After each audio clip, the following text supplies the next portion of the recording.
तीन तरह की सब्जी उगाने वाली गरीब बहू। छोटी बहू गुंजा कढ़ाई में लगी रात की सब्जी को गर्म कर रही होती है। जेठानी जी, कढ़ाई में बड़ी मुश्किल से रात की थोड़ी सी सब्जी लगी हुई है। इतनी थोड़ी सी सब्जी में तीनों लोग नहीं खा पाएंगे, बच्चे भी तो सब्जी मांगेंगे। गुंजा, रसोई में बनाने के लिए सब्जी तो दूर, एक सूखी मिर्च भी नहीं पड़ी। 2-4 आलू होता तो चोखा बना देते, गुजारा चल जाता। इस सब्जी से इनको खिलाकर भेज देंगे। बाकी रात को थोड़ा भात पड़ा था तो बच्चों को नमक तेल भात पुलाकर खिला देंगे।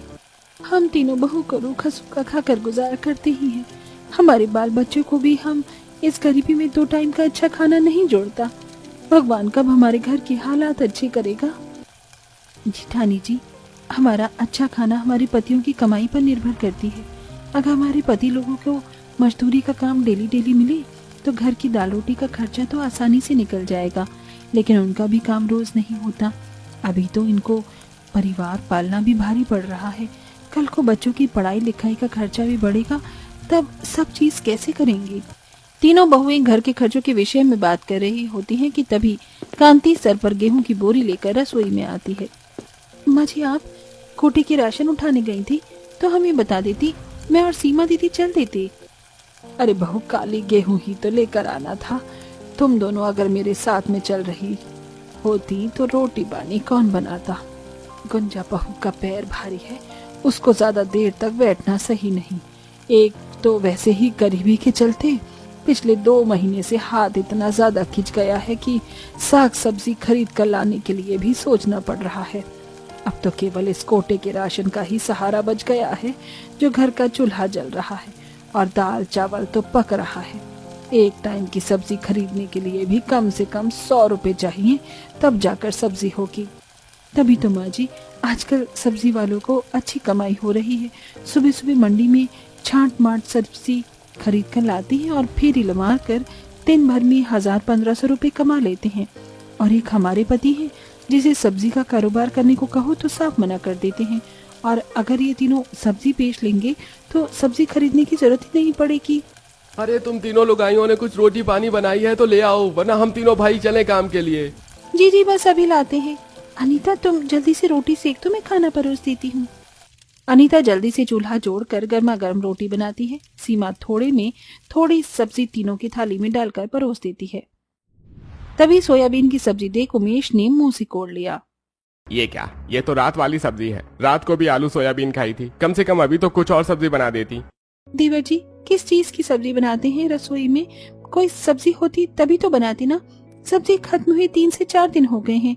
आप तीनों भाइयों को मन नहीं करता कि रात को बाजार से आते टाइम कुछ हरी सब्जी खरीद कर चलते बने? भाभी, कल सारा दिन खाली खाली बैठे निकल गया। 1 रुपया का भी काम नहीं हुआ तो सब्जी कहाँ से लाते? अगर काम मिल जाता तो हम बिना बोले ही सब्जी राशन खुद ले आते हैं। आप तीनों को बोलने की जरूरत ही नहीं पड़ती। तीनों भाई थोड़ी सी सब्जी से ही रोटी लगा लगा कर पड़ोस की रसोई में से अच्छी सी मीट की महक उनके घर तक आती है। क्या अच्छी सी चिकन की खुशबू आ रही है। लगता है किसी के यहाँ पर चिकन बना है। मेरा तो चिकन रोटी खाने का मन सा कर गया। पापा पापा, मुझको भी मीट खाने का मन कर रहा है। आप भी चिकन बनवा दो ना। 2 महीने से ज्यादा हो गया हमारे घर में चिकन बने हुए। अच्छा जी, मेरे राजा बेटा को चिकन खाना है। कोई नहीं, पापा आज ही अपनी बंटी के लिए मीट खरीद कर लाएंगे और मम्मी बनाकर सबको खिलाएंगे। अजी, कोई जरूरत नहीं है फालतू में मीट मछली खरीदने पर खर्च करने की। इतने में बाजार से 2-4 टाइम के घर के बनाने के लिए सब्जी आ जाएगी। सब्जी ले लेना। वैसे भी मीट मछली कितना ज्यादा महंगा बिक रहा है। कुछ देर बाद तीनों काम पर चले जाते हैं, जहाँ आज तीनों को दिहाड़ी का काम मिल जाता है। तब ठेकेदार उनको पैसे देता है। अरे ये लो अखिलेश, महेश, उमेश, वैसे तो 150 के हिसाब से तुम्हारे 450 दिहाड़ी के बनते हैं, लेकिन तुम ये 500 रुपए रखो। उस दिन दिहाड़ी में 500 रुपए मिलने पर तीनों भाई काफी ज्यादा खुश होते हैं। भैया, आज तो पूरे 500 रुपए की दिहाड़ी मारी है। आज बच्चों के लिए चिकन खरीद कर घर ले चलते हैं, बच्चों का मन रह जाएगा। साथ में माँ के लिए 1 पाव या आधा किलो ताजी मछली देखकर खरीद लेंगे। माँ मीट तो खाएंगी नहीं। तीनों भाई सीधा मीट मछली खरीदने के लिए बाजार आते हैं, जहाँ लाइन से चिकन शॉप थी और सभी के पास खूब भीड़ लगी हुई थी। वहीं दूसरी तरफ मछली बेचने वालों के पास भी इतनी ही भीड़ थी। मछली मीट खरीदने के लिए भी लोगों ने कितनी दबाकर भीड़ लगा रखी है। वही तो अखिलेश भैया, इन मछली मीट बेचने वालों की तो बड़ी अच्छी कमाई और मुनाफा होगा। फिलहाल तो चलकर जल्दी से मीट मछली खरीद कर घर ले चलते हैं, वरना देर से घर जाएंगे तो तीनों बनाने में नखरे करेंगे। अरे मछली लो, ताजी ताजी मछली, पानी की लगी जिंदा मछली, रोहू मांगुर घास काट मछली ले लो। तीनों भाई मछली वाले के पास आकर रेट पूछते हैं। अरे भैया, ये रोहू मछली कैसे रुपए किलो दिए? भाई ये रोहू मछली 400 रुपए किलो लगेगी। अरे भैया, आप कुछ ज्यादा ही महंगी मछली बेच रहे हो, आपसे बगल वाला तो यही मछली 250 रुपए किलो में दे रहा है। अरे भैया, सौदे का भी तो फर्क है, उसकी मछली मरी हुई है, मेरी पानी की चलती हुई जिंदा मछली है, सामने कटवा कर लोगे तो दाम तो ज्यादा लगेगा ही ना। अब देख लो, अगर 250 रुपए किलो वाली मछली चाहिए तो बगल वाले से ले लो, बाकी आपकी मर्जी है। अरे उस 250 रुपए किलो वाली मछली से तो अजीब सी दुर्गंध उठ रही है, इसी में आधा किलो कटवा कर ले चलते हैं। अरे भैया, इसी में आधा किलो काट कर दे दो। तब मछली वाला आधा किलो ताजी मछली देता है। अब तीनों भाई मीट वाले के यहाँ से मीट लेने आते हैं। मीट वाला भी उनको महंगा रेट लगाता है। क्या कहा? 300 रुपए किलो चिकन? अरे भैया, अभी तो बीच में 200 रुपए किलो बिक रहा था, सीधे 100 रुपए बढ़ा दिए। उमेश के मोल भाव करने पर मीट वाला ऐंठ कर जवाब देता है। अरे भैया, ये कोई सस्ते रेट की आलू थोड़ी है जो 10 रुपए किलो में मिल जाएगा। चिकन खाना है तो 200-300 रुपए तो लगाना ही पड़ेगा। कोई नहीं भैया, ऐसा करो आप 3 पाउंड कर दो, प्याज टमाटर मसाला भी तो खरीदना है। अब तीनों चिकन मछली खरीद कर सब्जी वाले के पास से थोड़ी प्याज टमाटर लेकर घर चल देते हैं। जीठानी जी, मैंने रोटी बनाकर रख दिया है, आप कहो तो दाल उबालने के लिए चढ़ा दूं। पता नहीं ये लोग कब सब्जी लेकर आएंगे, बच्चों को भी भूख लगी है, बच्चे बिना खाए सो जाएंगे। देवरानी जी, थोड़ी देर और देख लेते हैं, क्या पता ये तीनों भाई सब्जी लेकर आते ही हों। मैं फटाफट से काट कर छौंक दूंगी, तुम आराम करो। मम्मी, मुझको बहुत जोर की भूख लगी है, खाना दे दो।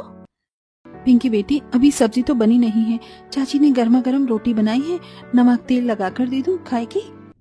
पिंकी मुंह भींचकर नमक तेल वाली रोटी खाने से मना कर देती है। मम्मी, मुझको नहीं खानी है नमक तेल वाली रोटी, मुझको सब्जी रोटी खानी है। हमारे घर में सब्जी रोटी बने कितने दिन हो गए, मैं अभी सो रही हूँ, पापा जब सब्जी लेकर आ जाएंगे, सब्जी बन जाए तो मुझे उठा लेना। अरे पिंकी बिटिया, सोना नहीं है, देख पापा आज चिकन मछली दोनों लेकर आए हैं।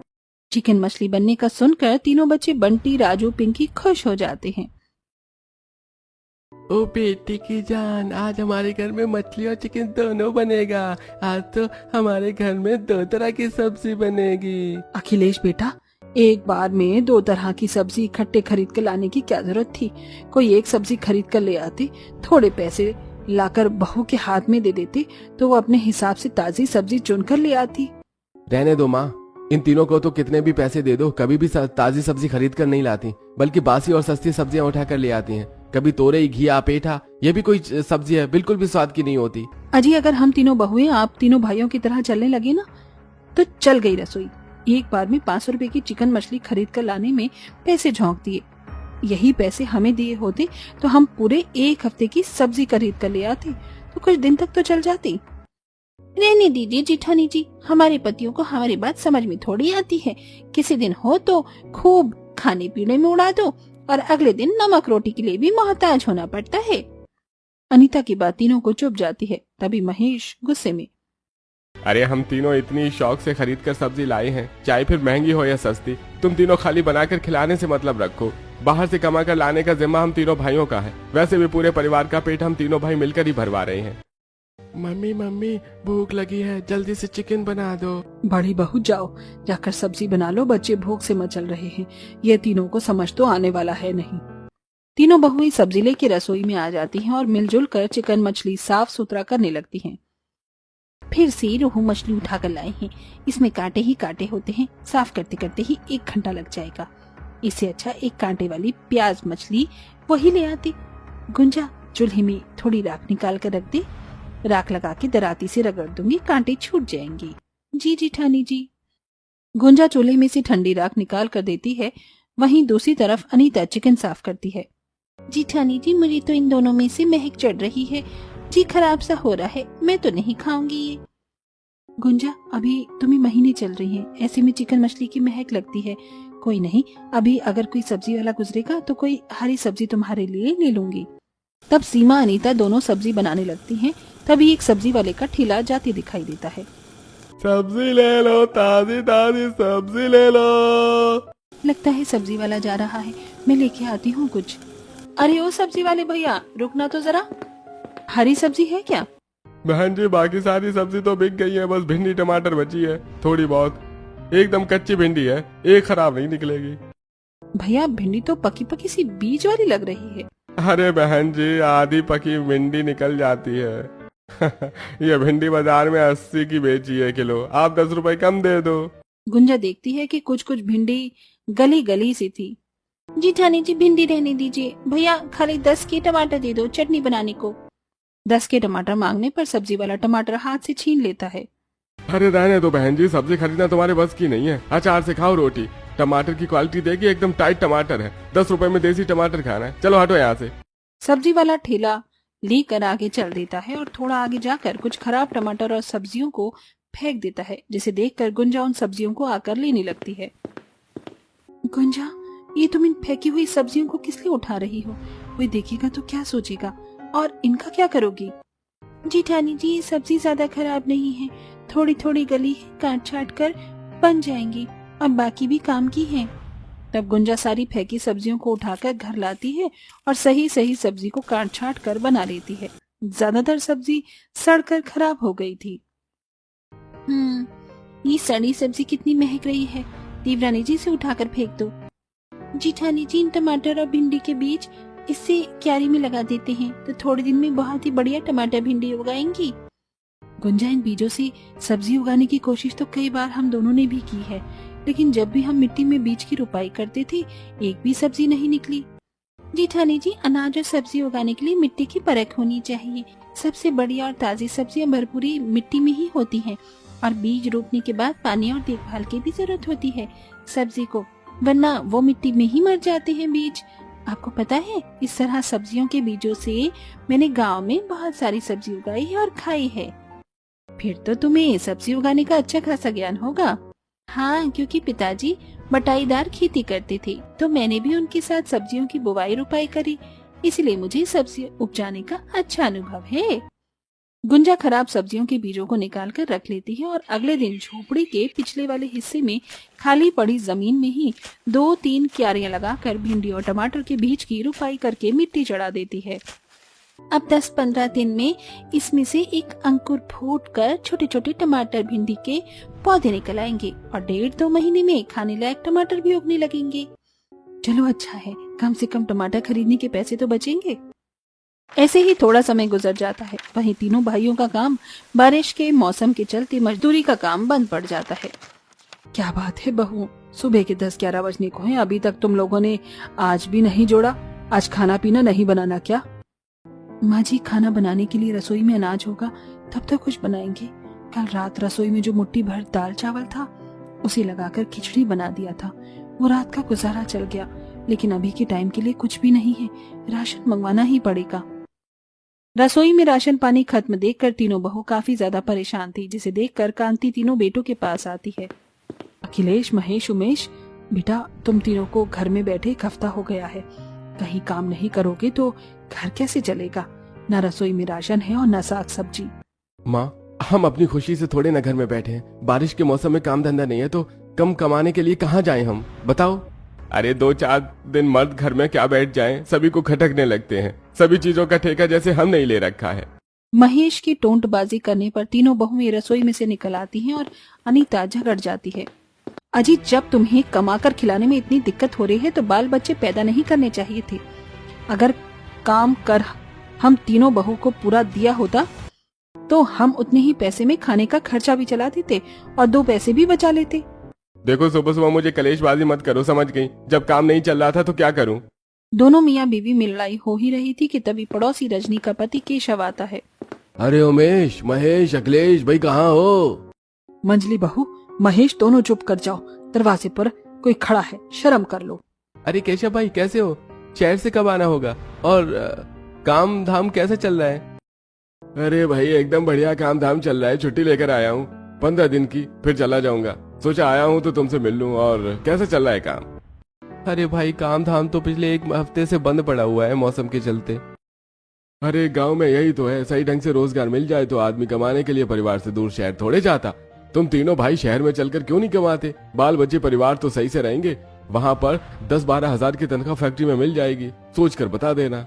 इतना कहकर केशव चला जाता है। तभी कांति, बेटा मेरा भी यही कहना है कि तुम भी अब शहर जाकर कमाओ।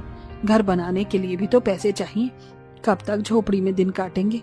पैसे जोड़ोगे अभी तभी होगा। जब से केशव ने शहर पकड़ा है आदमी बन गया।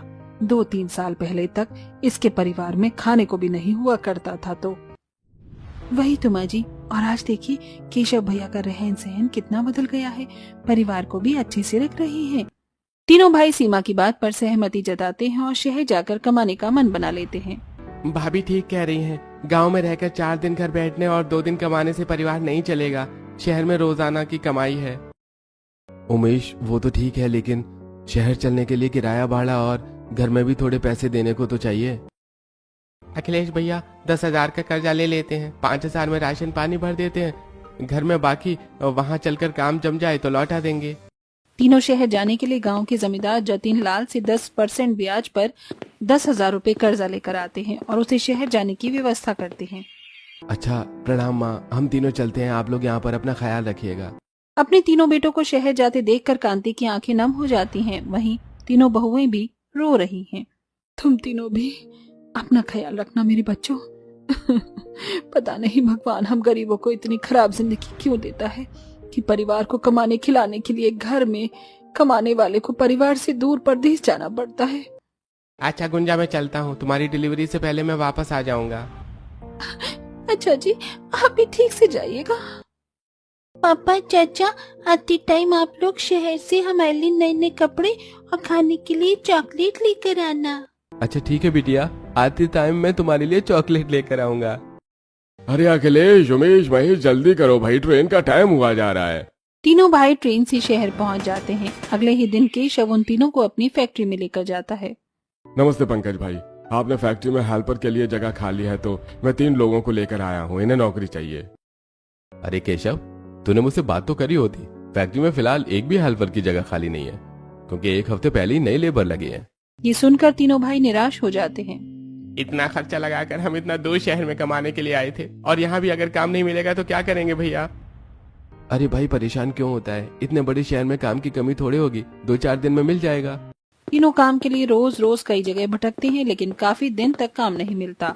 वहीं दूसरी तरफ गांव में, हे भगवान कल ही चूल्हे पर मिट्टी लगाई थी और फिर से रसोई की छत से बारिश का पानी चू गया। इस भादव की बारिश ने बड़ा सता रखा है। पता नहीं ये बारिश का मौसम कब जाएगा।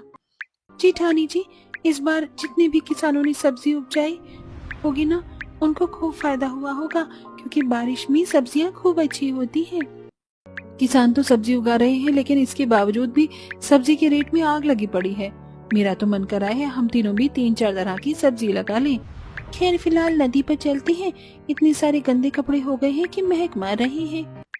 तीनों बारिश में ही कपड़े धोने के लिए नदी पर जाती हैं, जहां नदी का पानी उफान पर किनारे की सतह पर आ चुका था और पानी के बीचों बीच कुछ हरी भरी साग और बेल फैली हुई थी, जिसे देख गुंजा खुश हो जाती है। जिठानी जी देखिए, नदी के अंदर कितनी बढ़िया ताजी हरी हरी कर्मी का साग उगा हुआ है। मुझे तो लालच आ रहा है। गुंजा पानी के अंदर इतना ताजा ताजा साग लगा देखकर तोड़ने के लिए पानी में उतर जाती है, जहाँ नदी में तर पानी के भराव में काफी सारे घोंगे मुंह खोलकर तैर रहे थे।